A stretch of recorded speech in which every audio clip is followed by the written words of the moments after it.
now we're heading up there, so now we're into the real bush, so buckle in kids, it's gonna get fun.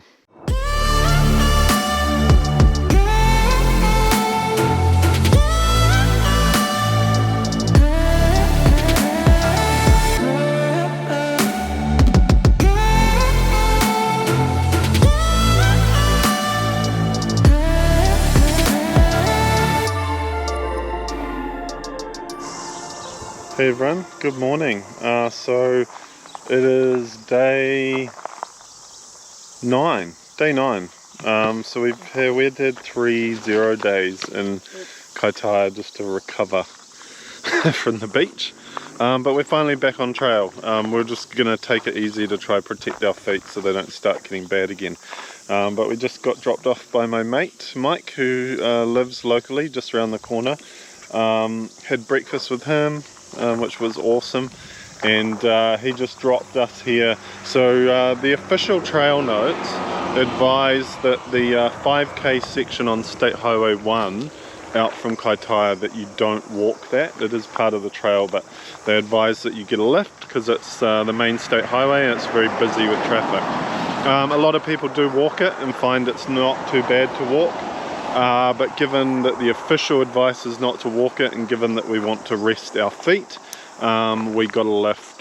So now we're onto this back road and we'll head down there. We've got about 16 kilometers or so to our camp, and then tomorrow we head into the forest.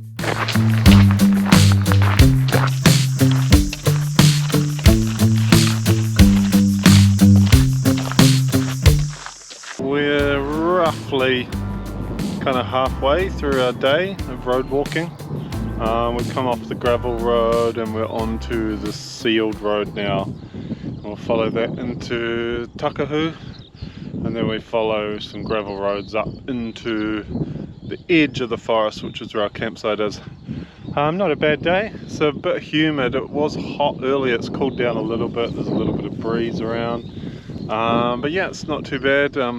Road's pretty hard on the old feet, of course, but other than that, we've got cows to look at. We've seen some hedgehogs. Angie said hello to a horse. What else? A couple of dogs said hello.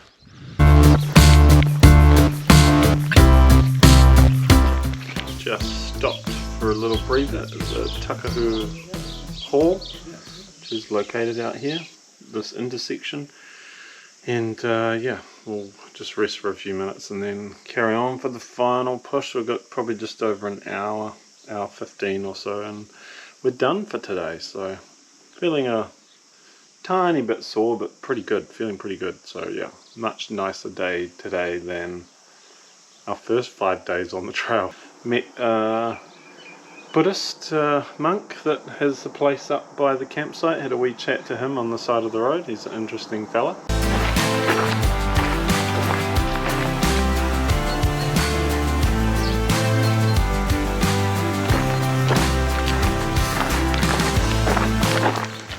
So the locals have set up a little donation campsite just at the edge of the forest for TA walkers. So we'll stay there for the night and yeah, head into the forest the next day, and we will decide, we'll see how we feel, decide if we're going to try go for doing it in a day or split it into 2.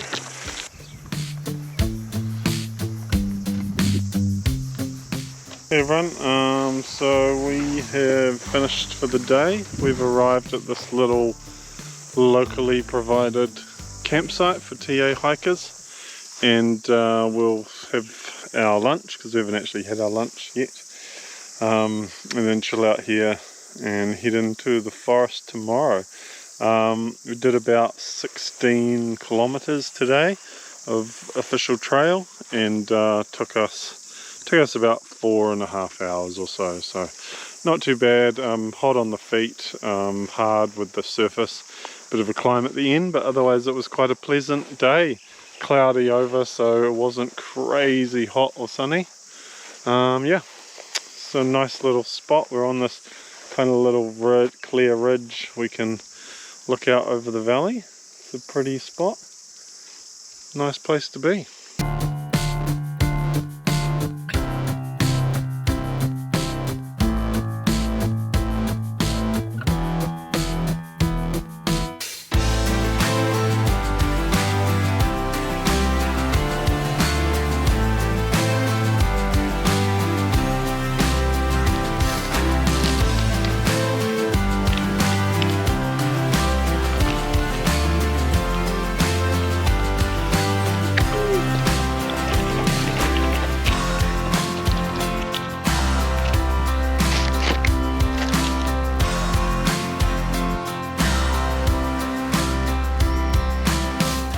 Just repairing my shorts. Got a rip in them. Mate's dog was a little too eager to be friendly, and yeah, ripped a big hole in the shorts. So I'm just sewing that up. So that's almost it from us for today. We are just having hot drink. Had soup, had dinner, hot drinks. So we're just trying to get as hydrated as we can, ready for tomorrow, because there's no water sources all day. But yeah, we're going to quickly chuck these hot drinks back and then we're off to bed because we've got an early start tomorrow.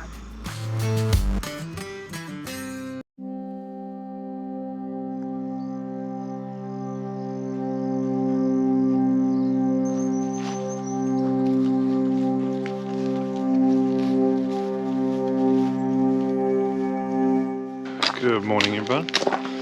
It's 7:15 and we've just left the little campsite and we're just following up the last of the road to head into the forest.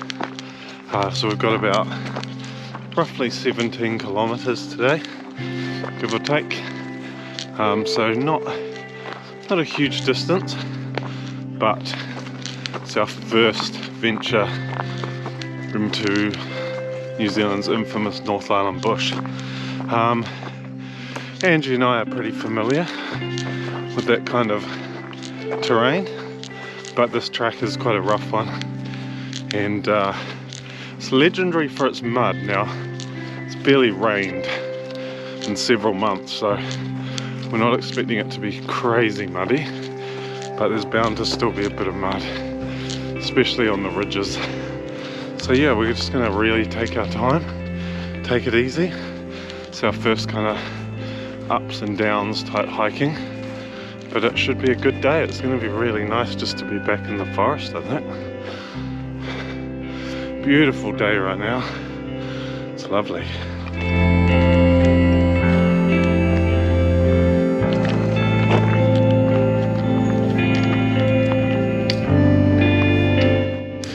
Hey there, so we've reached Takahu's saddle and the end of the kind of rough four-wheel drive track, and now we're heading up there. So now we're into the real bush, so buckle in kids, it's gonna get fun.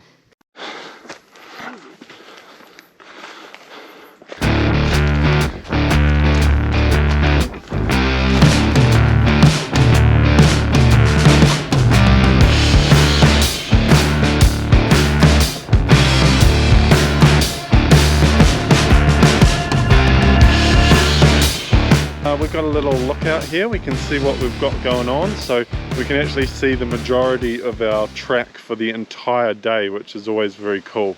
And we've just got these gentle little mounds.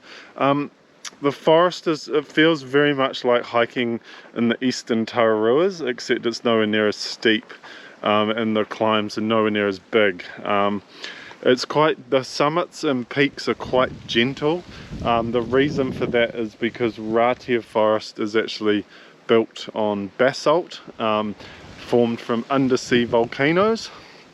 So they sort of bubbled out of the sea, and you know, being lava, basalt's quite a runny lava, I suppose you'd say. So it forms quite gentle sort of mounds where the various peaks were, and then millions of years ago that ocean plate that had those basalt flows on the bottom of it has subducted under another plate. As it's been subducting under, that layer of basalt has been scraped off and actually deposited onto the plate that the subduction's happening under, and so then that's how you end up with this sort of formation sitting out here in the middle of New Zealand. It's quite unique actually internationally, this kind of feature. I don't remember the term for this type of formation, but I'll put it on the screen. I can do some research while I'm editing. But basically for a hiker, what it means is that you don't have huge hills. So you can see we've got another little peak that we climb up to, then down to a saddle, then up to our high point, which is Ratia, where there's a transmission tower, and then we kind of, you can see there's this ridge line that gently goes along, and there's no big sharp peaks like you'd get with Greywacke mountains, like down in the South Island or in the Te Araroas, and then we descend off the final slope down out of view and sort of exit out that way.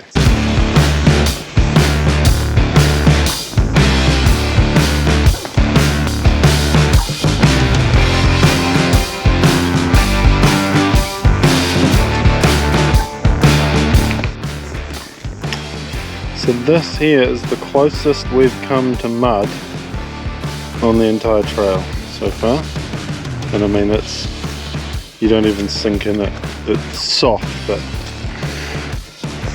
so one of the nice things we've got in Raetea Forest is that some kind group has installed these kilometre markers. So this is kilometre 7, that give you an idea of how you're going. I gather they were put in by Northland Land Search and Rescue, but I can't confirm or deny that. But yeah, it's quite good, gives you an idea of your pace and how far there is to go. So we are on the final climb up to the Ratia summit, which is the highest point today. It's going really nicely. There's a clear spot up there, there's a bit of a tower. That's where most people camp if they're going to do Raetea Forest in 2 days. So we'll stop there, have a bit of lunch, get our shoes off and cool our feet down. But it's going really well. It's a really nice track without the mud. It's really nice, yeah. Pretty clear, easy to follow, not too steep. This bit here is the steepest bit. In terms of going uphill, at least southbound, and it's, you know, it's a little steep, but certainly nothing like the Te Araroas, and it's only for a few hundred meters, so it's very doable. So we've made it to the Ratia summit, and we're just going to have a break here in the sun, drying out the tent fly behind me, and then we will carry on.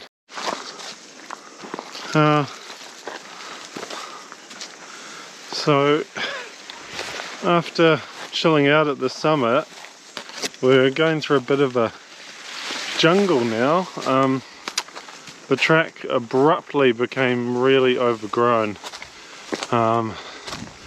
So after that lovely, nice track for the first part of the day, we're now kind of pushing our way through cutty grass and overgrown ferns all over the track and what have you. So it's a bit slower going, a bit more frustrating, but yeah, still a nice day.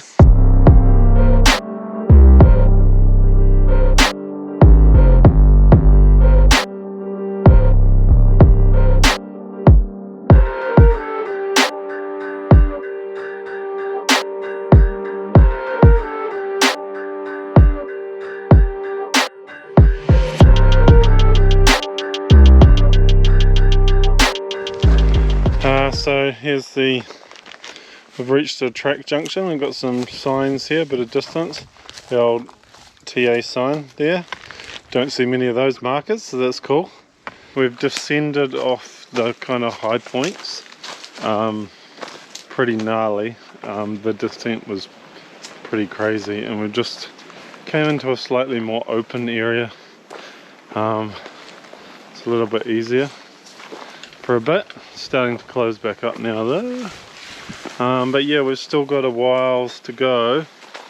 Probably another 4.5 kilometers or so.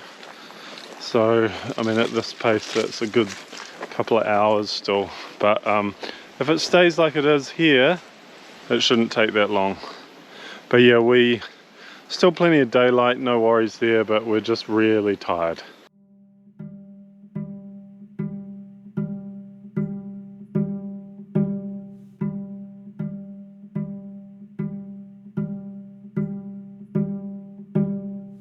kind of a little TA landmark, I suppose. Now I've seen a few videos with other hikers who filmed this kettle sitting in the middle of the bush, so I thought I'd do it too.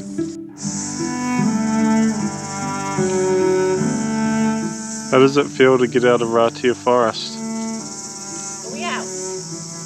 Yeah. Sure. It's farmland.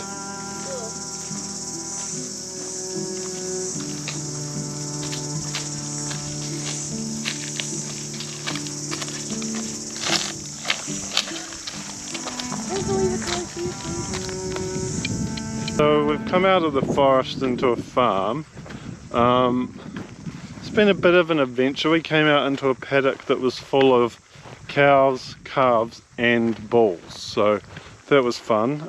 They were fine, they just ran off, but it was a bit concerning because there were markers, but the track we're following is quite a long way divergent from the official TA map and the lens mapping of the walking track. So I'm guessing the TA map probably just followed the lens walking track, but it's not at all what the actual track is. So, you know, when you're suddenly like, well, we're off track, but there's markers and now there's bulls, it all gets a bit confusing and weird. And there's not many markers on this farm, so we're just sort of wandering through these farm paddocks trying to follow our nose and look for markers, find markers and head down the hill.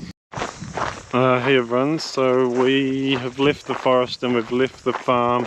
We're just following McKinney Road down to our campsite. Kind of interesting because the conditions in the forest were probably about as good as they'll ever be. It was bone dry. There was basically not a drop of mud. It still took us, well, it's coming up to 12 hours since we left camp. So 11 hours and 40 minutes now. So I guess we walked really slow. It didn't feel like we were, but maybe we just rested for a lot. We did have a lot of rest.